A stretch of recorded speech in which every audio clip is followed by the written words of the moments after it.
आप सभी का स्वागत है मेरे प्यारे साथियों।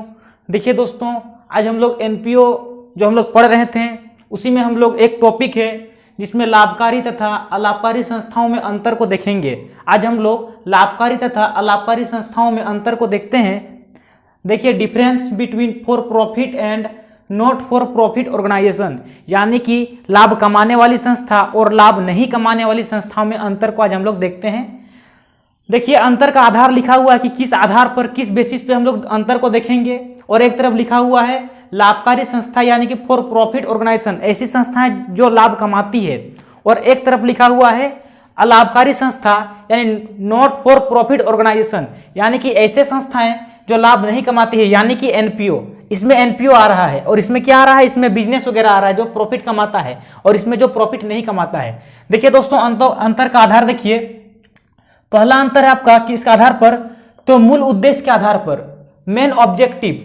तो दोस्तों, लाभकारी संस्थाओं का मेन उद्देश्य होता है, इन संस्थाओं का मूल उद्देश्य लाभ कमाना होता है, यानी कि लाभकारी संस्थाओं का जो मेन ऑब्जेक्टिव होता है, मेन उद्देश्य होता है, वो होता है लाभ कमाना। जबकि अलाभकारी संस्थाओं जो है इन संस्थाओं का मूल उद्देश्य सेवा प्रदान करना होता है, यानी एनपीओ का मेन उद्देश्य सेवा प्रदान करना होता है, जबकि लाभकारी संस्थाओं का मेन उद्देश्य लाभ कमाना होता है। देखिए दोस्तों, दूसरा जो अंतर है कोष, फंड।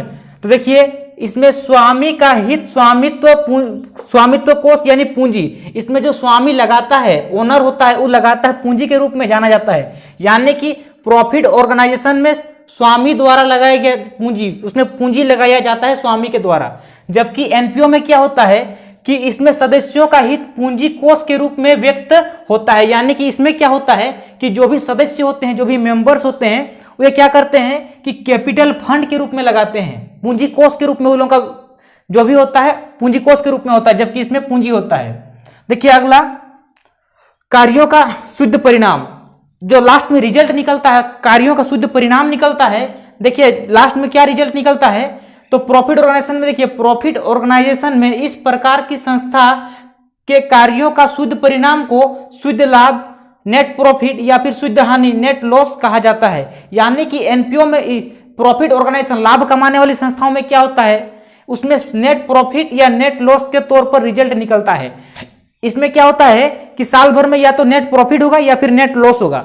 जबकि एनपीओ में क्या होता है, तो एनपीओ में देखिए इस प्रकार की संस्था के शुद्ध परिणाम को अधिक के यानी सरप्लस या फिर कमी यानी कि डेफिसिट कहा जाता है। यानी एनपीओ का जो शुद्ध परिणाम निकलता है वो क्या निकलता है, या तो सरप्लस होता है या फिर डेफिसिट होता है। जबकि लाभकारी संस्था में क्या होता है, या तो नेट प्रॉफिट होता है या फिर नेट लॉस होता है। देखिए दोस्तों, अगला जो है हम लोग का वित्तीय विवरण, फिनेंशियल स्टेटमेंट, लेखा जोखा।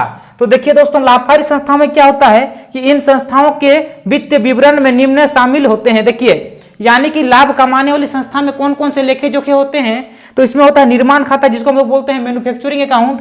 दूसरा व्यापार खाता यानी कि ट्रेडिंग अकाउंट। तीसरा लाभहानि खाता यानी कि प्रॉफिट एंड लॉस अकाउंट। और लास्ट में हम लोग बनाते हैं बैलेंस शीट। यानी कि ये सब हम लोग को लेखा जोखा प्रॉफिट ऑर्गेनाइजेशन में करना पड़ता है, यानी कि लाभकारी संस्था में करना पड़ता है। जबकि एनपीओ यानी कि अलाभकारी संस्था में कौन कौन से लेखे जोखे करने पड़ते हैं, तो देखिए इन संस्थाओं के वित्तीय विवरण में निम्न शामिल होते हैं। यानी कि कौन कौन सा वित्तीय विवरण में इसमें शामिल होता है, तो देखिए प्राप्ति एवं भुगतान खाता यानी कि received and payment account. NPO में हम लोग क्या बनाते हैं, रिसीव्ड एंड पेमेंट अकाउंट।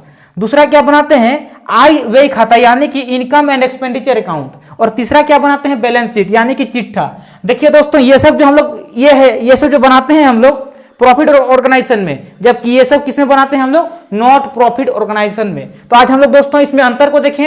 अब हम लोग अगला वीडियो में न्यूमेरिकल क्वेश्चन को शुरू करेंगे। तो तब तक के लिए दोस्तों आप लोग घर में रहें, सुरक्षित रहें, अपना ख्याल रखें और अपनों का ख्याल रखें। धन्यवाद।